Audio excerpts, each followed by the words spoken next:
রিজিক বৃদ্ধির জন্য কিছু আমল আছে, তার মধ্যে শ্রেষ্ঠ আমল হচ্ছে নামাজ। এর সাথে চাশতের নামাজ পড়া। চাশত মানে সালাতুদ দুহা। এর আগে ইশরাকের নামাজ আছে। রিজিক বৃদ্ধির জন্য আত্মীয়তার সম্পর্ক বজায় রাখতে হয়। আত্মীয়তার সম্পর্ক বজায় রাখলে রিজিক প্রশস্ত হবে। বেশি বেশি যে আল্লাহ জিকির করে এবং কোরআন তেলাওয়াত করে তার রিজিক বাড়ে আলহামদুলিল্লাহ। এবং যে আল্লাহর রাস্তায় খরচ করে তার রিজিক বাড়ে। এই রিজিক বাড়ার কিছু পলিসি আছে। সবচেয়ে শ্রেষ্ঠটা হচ্ছে নামাজ, আল্লাহর জিকির তেলাওয়াত। এরপর আমলের মধ্যে আত্মীয়তার সম্পর্ক বজায় রাখা। নবীজি বলছেন, কেউ যদি চায় যে তার রিজিকটা লম্বা হোক, হায়াতটা লম্বা হোক, সে যেন আত্মীয়তার সম্পর্ক বজায় রাখে। আত্মীয়তার সম্পর্ক এখন আস্তে আস্তে নষ্ট হয়ে যাচ্ছে না?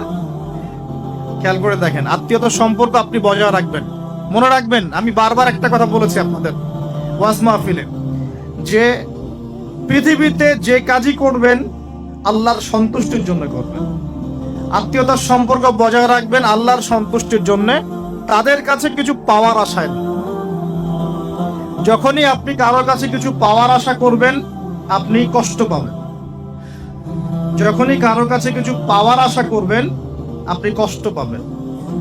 কারো কাছে এত বেশি পাওয়ার আশা করবেন না। কার কাছে পাওয়ার আশা করবেন? আল্লাহর কাছে, যে আমি এই কাজটা করছি, আল্লাহ আমাকে পুরস্কার দিবে ইনশাআল্লাহ। আমি আত্মীয়তার সম্পর্ক বজায় রাখছি কেন?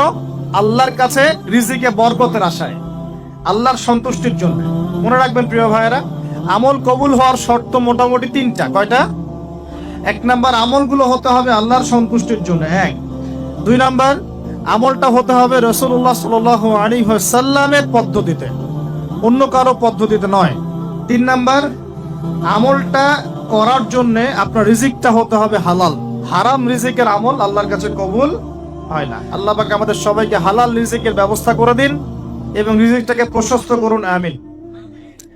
তো রিজিক লেখা হয়ে গেছে। দুই। তিন নাম্বার, লেখা হয়ে গেছে এ ব্যক্তি কি কি কাজ করবে দুনিয়ায়।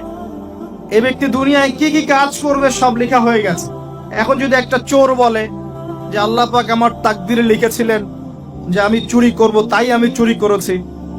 এখন যদি একজন ধর্ষক বলে আল্লাহ আমার তাকদিরে লিখেছিল যে আমি ধর্ষণ করব, তাই ধর্ষণ করেছি।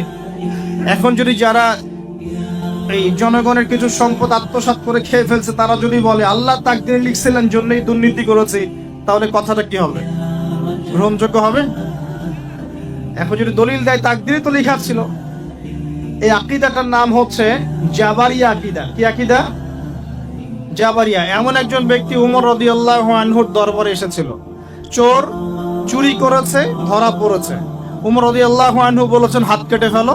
তখন সে বলছে যে আমার হাত তো কাটা যাবে না। কেন? আল্লাহ পাক তাকদিরে লিখেছেন আমি চুরি করব, তাই চুরি করেছি। তো উমর রাদিয়াল্লাহু আনহুর সামনে এই কথাটা বলেছে। আর উমর রাদিয়াল্লাহু আনহু কি বিচক্ষণ মানুষ ছিলেন না বোকাশোকা ছিলেন?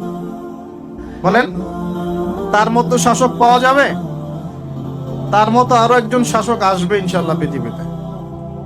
তার নাম কি? নবী ঈসা আলাইহিস সালাম ইনশাআল্লাহ তাআলা। এবং তার আগে আরো একজন ইমাম আসবেন। তার নাম কি? তার নাম হচ্ছে মুহাম্মদ। কি নাম? তার নাম মুহাম্মদ, তার উপাধি হচ্ছে মাহদি। কখন আসবেন? যখন পৃথিবীতে যুদ্ধ বিগ্রহ ছড়িয়ে পড়বে, ব্যাপক আকারে মালহামা চলবে, তখন আসবেন। কাদের পক্ষে আসবেন? মুসলিমদের পক্ষে। কি উদ্দেশ্যে আসবেন?